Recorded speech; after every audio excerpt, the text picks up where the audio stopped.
How's it going, everybody? We're back with another Raid Shadow Legends video, and in this video we're going to be talking about events and double dipping. But first, if you haven't already downloaded Raid Shadow Legends, go ahead and download using that link in the corner below that's now in the middle of the screen to get a bunch of goodies, and it gives some credit to the channel. And then at level 25 you will get the epic character Juliana, who's an amazing boss killer and a really helpful tool for the early game.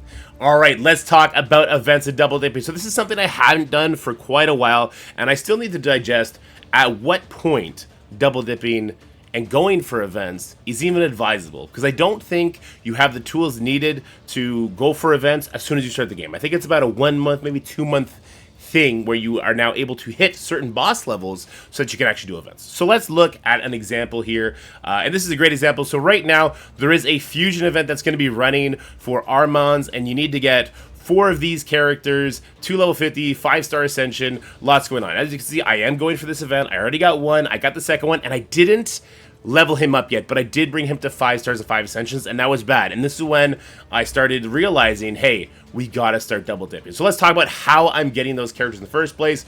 Well, we're getting fragments from those characters from these events, and a lot of these events have some overlapping. So you see artifact enhancement event and dungeon divers events. Well, this is to get artifacts and accessories to give you credit. Let's see how I'm doing there right now.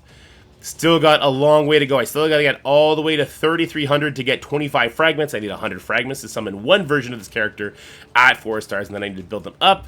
And then if we look at the artifact enhancement events, well, I'm done this one. So through the Dungeon Divers event, I got a lot of gear. Some of it was upgrades. I then upgraded that gear, and now I'm looking at having this entire event done, which is great. That's fantastic.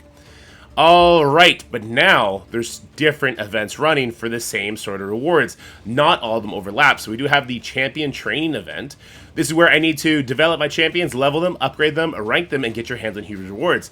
This is why when I already started upgrading the characters for the fusion, that was a mistake. I should have just kept all those resources and done it now, and then I would have had a lot of progression towards this, because I do need to get to 7,250, which is a big task when you look at the amount of points you get.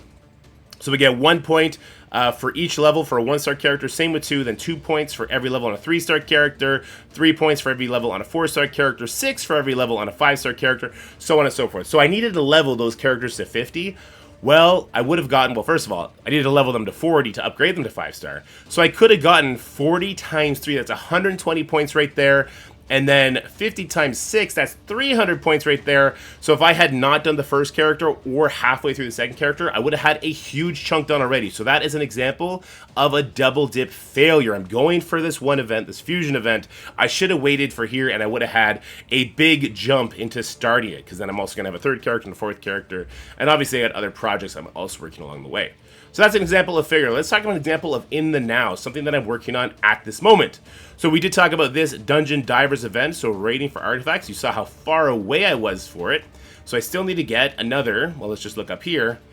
I need 3,350, so I still need another 1,350, nope, 95 points for that. Well, luckily for me, there's another event running that also dips into this fusion event, and that is going to be the raid artifacts from the Fire Knight's Castle and get your hands on huge awards. So in this event, there's another big clump of these fragments. This is 1/4 of the character unlock. Up at the 2,200, you see I'm already at 764, so I will be making sure I get all the way up there. I might get some tournament awards, because it doesn't seem like everybody in my bracket, I don't think this is a global bracket, not everyone in my bracket is going for this event, so I should also get a bunch of goodies up there. So that's good. I have even more incentives, and I myself am a pass buyer, so I bought the pass, and I have a weekly challenge where I also need to win 50 dungeon battles using 5 champions from the same affinity. This is super bad for someone's roster like mine, who I have early mid-game roster, I guess. I've been told I've been very, very lucky with my pulls, but here's now how we're going to double dip. I need to do 50 dungeons with 5 characters of the same affinity. I need to farm the Fire Knight's Castle, or the Fire King's Castle, whatever that one is. We're going to see in a second. And I need to get artifacts for the events. And that's going to help me get 25 fragments from the Dungeon Divers event. It's going to help me get 25 fragments from the Fire Knight tournament. And it's going to help me get my weekly pass done. So that is going to be a good example. The problem is, I collected a lot of energy, particularly from the daily login rewards. So if we go to the daily login rewards, you'll see when I logged in yesterday, I immediately claimed the 500. I think it auto claims. So if I hadn't logged in, this would have given a good amount of energy in order to facilitate this double dip. Luckily for me, and why I already have 760 points, is they did have that promo code from Prime Gaming where it gave us a lot of these energy bottles.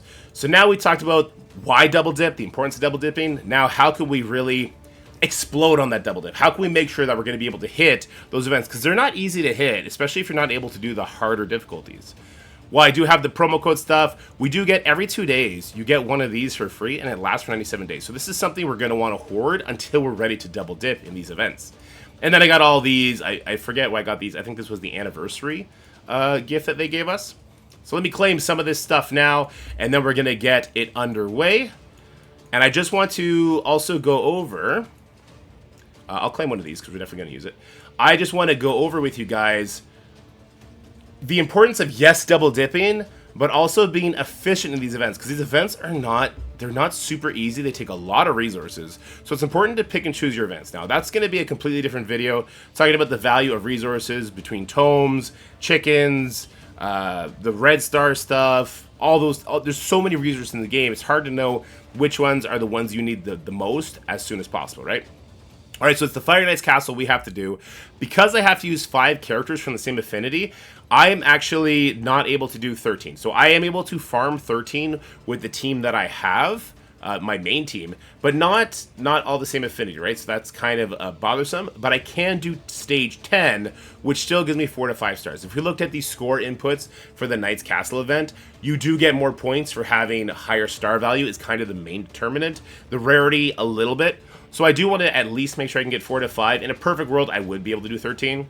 But the Fire Knight's Castle is very difficult. And that's where we have to have a conversation about your capabilities as a player given your roster.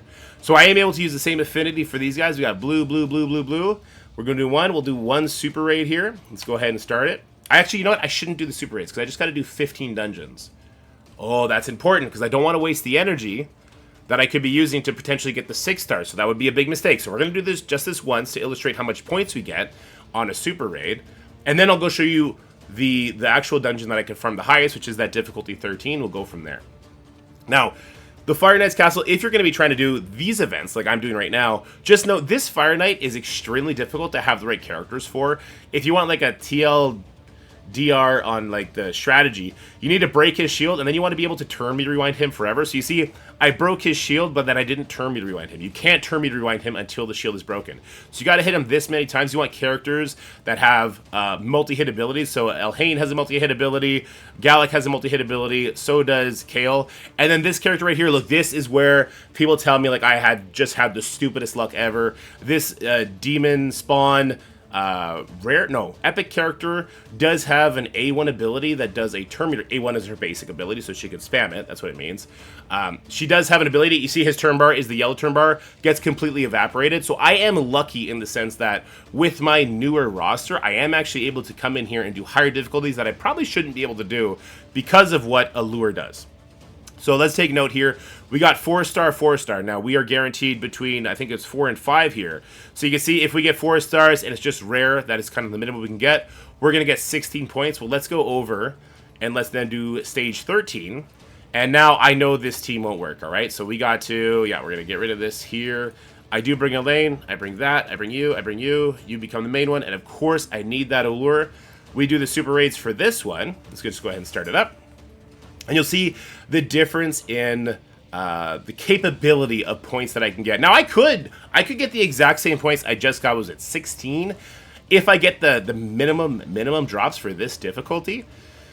But I was averaging, I think, about 25 points, and I'm not averaging, what is that a difference of? About 30 or 40% difference in tournament points. It's not 30-40% difference in the amount of energy used to farm this higher difficulty. So you do want to push for a higher difficulty. It does increase the odds of getting the 5 or 6 star for every difficulty, even if it's not just the flat chest. We can look at that in a second. So you do want to push the hardest one you can. But there's also an event running right now about leveling characters. So if you could double dip or triple dip there, where you're leveling characters while you're doing the Fire Knight, while you're farming a comfortable difficulty. This would be like the most optimal thing. I don't think my roster is capable of that right now. We'll have to wait and see. So we still only need to hit 10 times, so that's nice, but look, she almost dies here. So I definitely can't bring in a subpar team. She will not do a rewind while he has his shield up, I should mention. So this might take a little bit. If she dies, I will lose this difficulty. I have lost this difficulty once or twice, which is super annoying, but I guess it's just part of the game. So you see, he's vulnerable to attacks now. Will she get to go first? She sure will. And look at that turn meter rewind, just absolutely obliterated. This is the only reason why I can do this. I'm not trying to, say, push these harder difficulties and take more L's to try and get more points. You want to make sure you have a 100% win rate. Even one loss is absolutely huge in the grand scheme of things. Because the energy, especially when you're doing the super raids, it costs a lot, right? It's a big chunk of energy. Alright, so you see the turn meter rewind happens again. This is why I can do 13. I don't think I can do past 13. The rest of my characters are not the best. Like her, she's only doing one attack every 3 turns. Otherwise, she's doing defense up or heal. I could program her to maybe not do her defense up on this final wave and just do the heal because we need to cleanse that slow sometimes. Same with Deacon, I can make him not do his ultimate, and the other 2, we can get going that way. Okay, so here we go. Here's an example. Now I got 25 points instead of the 15 or whatever I got. We did get an epic piece. There is a higher chance to get an epic piece at the higher difficulties, and we got a 5-star here. There's a higher chance to get the 5-star because, again, it's the higher difficulty. So let's talk about that for a quick second. There is a spreadsheet somewhere. I'll try and get it posted up here. It may not be for this exact dungeon, but you'll see what I'm talking about. So if we were to look, what I was doing is I was doing stage 10 because it has the ability to drop 4 or 5-star. But if you could do stage 11 or 12 and have a 100% win rate, you might as well do those because it'll give you a higher percent chance of getting an epic piece of gear, getting a legendary piece of gear, getting that 5-star piece of gear, because then it'll give you more points. You do want to farm the highest difficulty you can. For me, luckily it is 4 to 6-star, and we get to go like that. Well, guys, that's all I got for you today. So the value of double dipping, how to double dip as much as possible, how to hoard so that you're able to do these events, because these events are big time rewards, but they require a lot of love. So I think in the next video, we're going to be talking about, hey, look, we got a dungeon diver. See, now we got a good chunk there. We got an additional 40 or 39 points. So we're definitely need to talk about how to hoard appropriately. It's definitely going to be hoard your gems. It's definitely going to be hoard those energies you saw me just collect. The ones that have 99 days, sometimes they only have 6 days. You can't really hoard those. They'll run out by the time an event comes. Well, you can hoard a couple, and then you can use it that way. Anyway, I hope this video finds you well. I hope it helps you in your Raid Shadow Legends journeys. Once again, if you're new to Raid Shadow Legends, make sure you download using that QR code in the bottom right corner to get a bunch of goodies, including the epic Juliana when you're hit level 25 on your account. You see right up here in the top left corner, I am level 51 right now.